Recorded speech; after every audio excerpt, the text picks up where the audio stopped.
We are at our book heaven, that is a textbook center right here at Sarit Center in Nairobi, to review another book and just to expand your reading culture and your reading space. And I'm talking about The Fishes of Kenya. Now, you've had different guides book on the birds of East Africa, ants, insects, ants, whatever. Most of these books are not done locally. Most of these books are done by people from outside the country. But this is the first of its kind to profile Kenyan fishes. And Dr. Wanja Dorothy Nyingi is with me. Karibu sana. Thank you. How do we start this conversation? Because it's gonna be very technical and classish. But let's go to class, Wanja. Yeah. What prompted you to take on such a subject? Well, it was a demand for it. I work at the National Museums of Kenya at the ichthyology section, which is the fish section. Was that by choice, or they just sent you the department? Actually, I chose to be, because that's what I studied in school. And while I've been working there, there's been a demand. Everybody coming in and saying, when are we getting a book? A guide of fishes. Right. Common freshwater fishes of Kenya. And so before that, I guess people were using mostly internet? Mostly people have been using the internet. There's been a good site such as the Fish Base. There's also been other books, but not on Kenya. There's been fish of South Africa. Very different, but a few common species. There's been a book on fish of Uganda, a book on fish of Tanzania, but never a book on Kenya. Yet we've been having universities teaching fisheries for years, since the 70s even. But the students have never had the benefit of a book to refer to. Ichthyology began its own collection in 1997. And fairly recent. It's fairly recent compared to the others. So there's been a lot of concentrated work in trying to gather enough information to be able to describe what are the freshwater fishes of Kenya. Because this book covers only the freshwater, not the marine. All right. So basically things we can eat. Freshwater is from rivers, lakes, but not from the marine. The marine are also quite a delicacy for some people. But these are the ones that people know less about, the freshwater fishes. The importance of this book is to show people that when you conserve water sources and wetlands, you're also conserving the fishes there and the livelihoods of those who depend on it. This is just fish we're talking about. What sort of other challenges? We know about the rhino and we see it on TV every day. Yes. But what sort of challenges and threats are there to other species that you consider endangered, but then they're not highlighted? It's an awareness problem that communities around there do not want to be aware or are not aware. There are people who know, but they still, regardless, want to drain wetlands or pollute water sources or go ahead and hunt and poach. But in many cases, especially for wetland-related animals and plants, it's a lack of awareness and lack of a national strategy.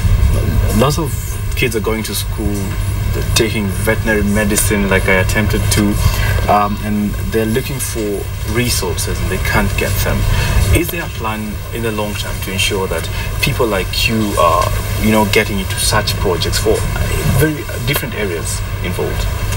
Well, in resources, you're talking about projects to work in? Well, in many cases, the projects that students or young scientists can work on depends on where they go to seek information on how they can get into a project. I know that the museum takes in a lot of interns, and interns often come in and their mind just grows from just a project to actually a program. Because and for a cause, me, and a cause, because a project has a lifetime, and yet a cause or a program is something that is continuous and long-term, that you can mentor others to go into it. So we have a mentorship program through our interns to teach them what we know. You've done a book on fish. What are the animals or organisms, if I may call it like you used to in college, do you think needs such kind of highlighting? Well, in Kenya, we already have the mammals of Kenya. We have reptiles and amphibians. We have birds. We have plants as well. But I think in the plants, we also need books of special types of plants. Books on the grasses, books on the weeds, perhaps on shrubs, different types, I think, within the plants. But I would say under the animals, What I would say is required often is new editions, because we discover so much all the time. I know for sure that one of the constraints in this book was the fact that things are changing. Even as I began to write, the names of certain species were changing. And so you have to reach a point and say, do I wait until that research is over, or do I present what we know so far? So I think what's required is continuous editions and revisions of books, keeping on informing people what is changing, what is new, what has happened to a certain ecosystem, what has happened to a certain species. Is it suitable for this habitat or the other? And for me, I think in fish, we need to put value to the uses of the fish, not just the diversity itself, but what does it do for the environment to have that fish there? What does it do for the people there? Why should we conserve it? Yeah. Finding a publisher is difficult, but there are grants that exist when you can. But even more is making a book that is accessible by price. The freshwater fishes of Kenya will cost 650 shillings only, which is a third of what you would buy, for example, the birds of East Africa. And I think that accessibility means that a student can afford it, that any Kenyan that loves fish can afford it.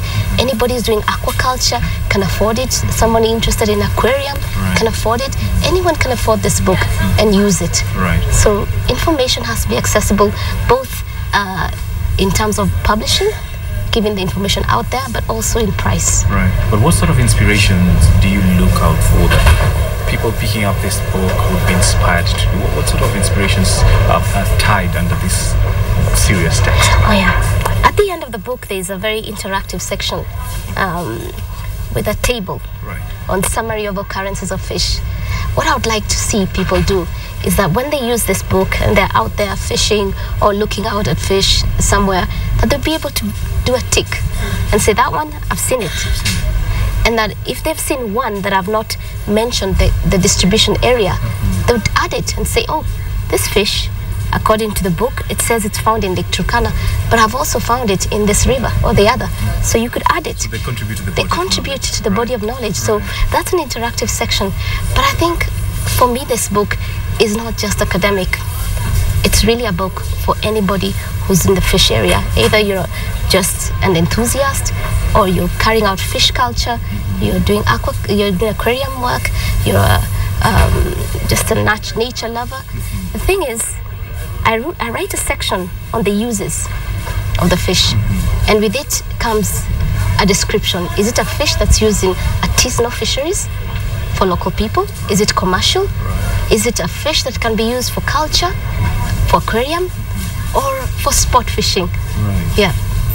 Wait, I mean, going forward, what sort of threats and challenges do you see for younger readers coming through in terms of, well, we are saying they do not have a lot of resources for them, but what sort of challenges do you see for the younger scientists coming through? Yes, a lot of the younger scientists are in a hurry. It takes time to learn how to carry out research. What you learn in school is a lot of theory, and sometimes when you get into the field of research, you realize there's just so much to learn. And I think one of the biggest challenge is the disappointment in learning that it's not a very lucrative field to be a scientist. You're trying to help humanity. Yes. So you choose one, you either make money or help humanity. Or you have to have the passion for it. You have to really love the work. You know, you may hate the job, but you really have to love what you're doing to stay. Yeah. All right, great. Normally, we always ask people to pick their favorite piece of the book and read. I think I should rephrase it. What's your favorite fish? And why?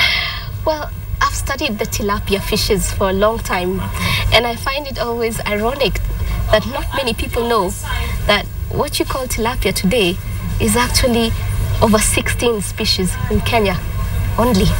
No kidding. Yes, we have over 16 species of it. All right, walk us through some of them. There's a Nile tilapia, which everybody, they're on page 100, I think. Yeah, we start from page 98 actually. You see, we have the natron tilapia. That one's found in Lake Natron. Then we have the Lake Magadi tilapia, which is different, found only in the Lake Magadi. Okay. Very endemic there. Has also been introduced. Yeah, it withstands the salt. It's a small fish like that. It So withstands it could the salt. survive in the marine environment? It may, but it has similar. Scientists haven't proven that. Yeah, we haven't proven that you could take it to the marine area because a different kind of salt. Because this is more of soda salt. But the most crucial thing about it is that it's been introduced other places. The Magadi tilapia has been introduced in Lake Nakuru, Lake Untitled. Right. Those are the ones that you see. Then you have the Graham's tilapia. Graham's tilapia was very common in the Lake Victoria. Right. In fact, a lot of the fishermen, when you talk to them, they tell you, in the past, the tilapia used to taste good, but this fish is very rare now in the Lake Victoria. It's the tastiest, I guess. It is one of the tastiest fish. The Graham's tilapia and another one called the Victoria tilapia, which we'll come to. I hope that's what I eat. I hope you can catch it. It's difficult. Then in the Lake Chala. Lake Chala is on the Pangani system close to Tanzania. Right. You have the Lake Chala tilapia. And then on the Lake Chipe, which is close to Chala, we have the Chipe tilapia. Amazing. We can go through the entire book. We could go through it, yeah. There's a launch coming up. Where can readers get your book from? The readers can get my book from all the major bookstores. Yeah, they can also order it from Moran Publishers.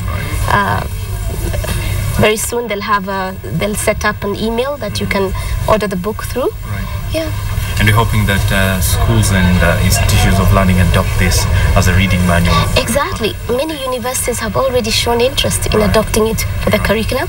And I had the advantage of being able to lecture in some of these schools and being able to fashion the book to what they require in your curriculum. Yeah. All right. Wanja Dorothy Nyingi, Daktari, asante sana. And Thank you for enlightening us about fish. Now you know one more species of fish you didn't know about.